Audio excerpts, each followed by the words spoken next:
Halo Sobat Ensiklo, bertemu lagi dengan kami tim Ensiklo yang kali ini punya mainan baru di lahan kami. Nah, kami di lahan saat ini tengah membudidayakan salah satu komoditas yang lagi populer ya.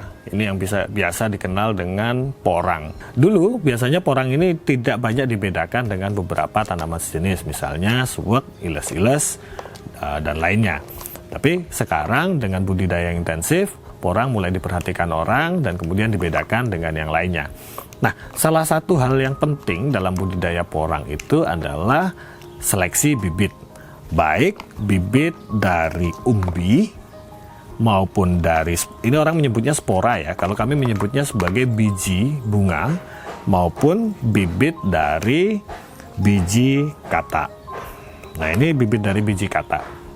Nah, pada proses penanaman, keduanya tentu perlakuannya berbeda. Biasanya kalau bibit dari biji spora atau biji bunga seperti ini, proses penanaman akan dilakukan di polybag, atau kemudian bisa dilakukan di semai tray, atau kemudian di lahan secara langsung dengan kepadatan yang lebih rengket atau lebih padat. Nah, sementara jika kita menggunakan bibit kata, kita bisa menanamnya langsung di lahan, tetapi juga bisa melakukan proses persemaian di dalam polybag terlebih dahulu. Persemaian di dalam polybag biasanya dilakukan untuk mencuri start atau memastikan bahwa porang telah tumbuh terlebih dahulu sebelum dipindahkan ke lahan. Nah, di lain sisi biasanya juga penanaman di dalam pot atau polybag ya dilakukan untuk mencegah kematian bibit. Nah, bibit-bibit yang sangat kecil, bibit-bibit yang sangat kecil seperti ini biasanya rentan jika berada di lahan secara langsung. Karena itu biasanya dia akan disemai terlebih dahulu di dalam polybag dan ketika sudah tumbuh baru dipindah tanamkan di lahan. Video ini tidak akan membahas bagaimana seleksi bibit dari umbi ya. Video ini akan lebih terfokus pada mendiskusikan bagaimana seleksi bibit dari biji maupun dari katak.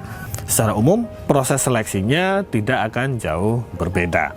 Yang pertama, ketika melakukan seleksi bibit katak, yang kami lakukan adalah seleksi ukuran. Biasanya katak-katak yang berukuran sangat kecil, atau kita menyebutnya katak mini, akan kita kelompokkan berdasarkan ukurannya. Adapun katak-katak super atau katak-katak yang besar, kita kelompokkan juga berdasarkan ukurannya.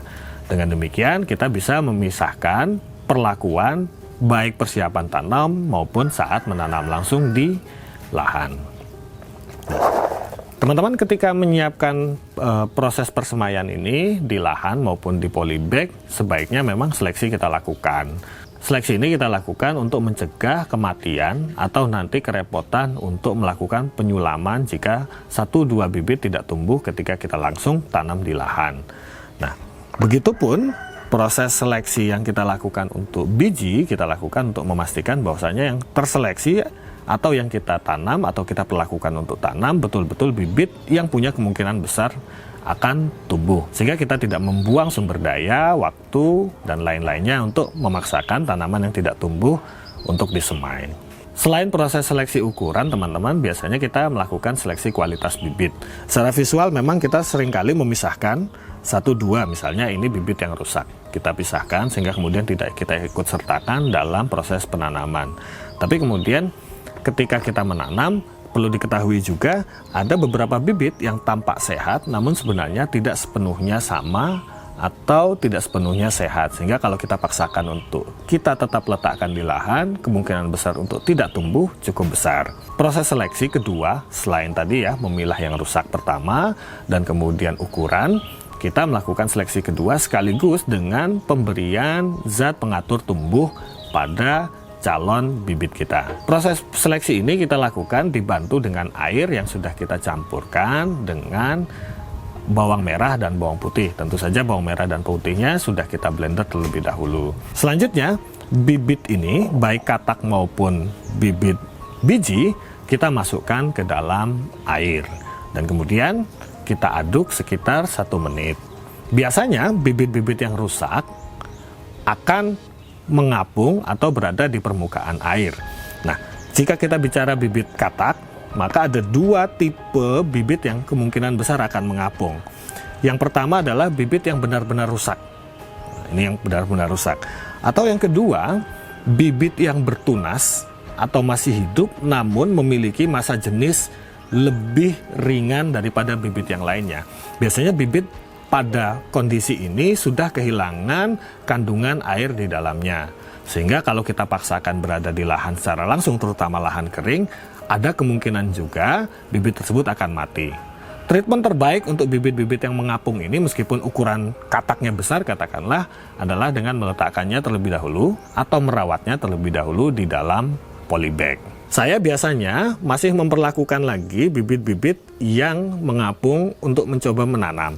Biasanya bibit-bibit tersortir ini akan saya letakkan di tray, kemudian saya tutupi dengan media tanah 1-2, kadang juga porsinya cukup besar, itu tetap tumbuh. Waktu perendaman air bawang merah dan bawang putih yang kita lakukan biasanya paling cepat itu 1 jam, dan paling lama kita lakukan selama 3 jam. Nah, saya menyarankan juga teman-teman ketika meletakkan bibit ini di lahan, dengan terlebih dahulu memberikan fungisida atau merendam fungisida, tapi jangan terlalu lama, sekitar selama 10 menit saja. Hal ini memastikan agar nantinya bibit-bibit kata ini tidak terkena jamur tanah yang bisa menghambat pertumbuhan atau bahkan merusak bibit kata yang kita semai. Baik teman-teman, itu tadi sebuah video pendek yang menceritakan tentang proses seleksi atau pemilihan bibit porang dari kata maupun dari biji bunga atau yang lazim disebut spora. Nah, di lain waktu kami akan mengupdate terus bagaimana perkembangan bibit atau tanaman porang kami di lahan. Sampai jumpa pada pertemuan selanjutnya. Tetap semangat untuk teman-teman yang bercocok tanam apapun tanamannya. Salam.